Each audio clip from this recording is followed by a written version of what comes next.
Well, Douglas, congratulations. You're competing in the Derby for the first time as a trainer with two runners. Let's start off with Russian Emperor.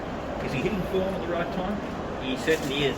I'm very grateful to the owners. They've been patient enough, and I said then the Derby wasn't 2 months ago. The Derby's on the 21st of March, so it's taken me work in progress to get him there, but he's responding well, and it was there for everyone to see the way he ran last time and the trial that he put up 10 days ago. Let's elaborate on work in progress. I looked at his win at Royal Ascot. To me, he looked like a dour, grinding European staying type of horse. How have you got the speed into his legs to be as competitive as what he was in a Classic Cup last time out? I think Hong Kong in itself generates speed into the horses, just the way that we train and the way the tracks are, the work on the tracks, the way the racing patterns. That's why we give these horses trials, and that's why you put them in these races to lead them up to this, so that they can get used to the pace, the tempos, the pressures of Hong Kong. And fortunately enough, he's a smart enough horse to have accepted all of that, and he's transformed.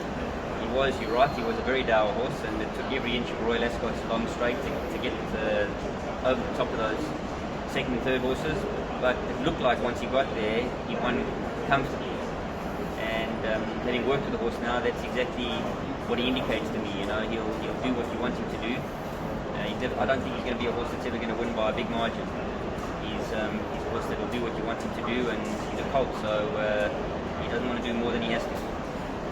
Blinkers, what about them? What difference have they made with him, David? Well, that answers your next question in how I generated speed into him, and that's exactly what I did. He was getting a little bit too far out of his ground, albeit over the wrong distances. He still wasn't tracking up like I wanted him to, and it was there again to see that last time he was very tractable with Keith Jung. He started to come to the race at the 600, and unfortunately he got into a bit of an awkward situation about 300 out.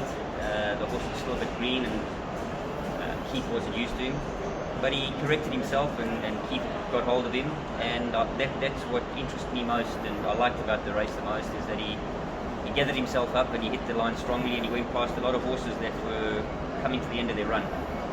He's a colt, he's a beautifully bred colt. Is there a stud future for him, or is it all about racing at this stage with him? I think, look, the owners have obviously bought the horse with the intentions to hopefully get him to stud should he be good enough. He wins a Group 1 in Hong Kong, well, he's on his way. He's bred in the blue, and he's a pricey horse. As I mentioned in an interview a couple of days ago, thank goodness he doesn't know his price tag, and he doesn't know his breeding, because otherwise he'd have a little bit more spunk about him, and it'd be a problem to be dealing with. And congratulations. Has this come up too soon, or can he surprise you? I think he'll surprise.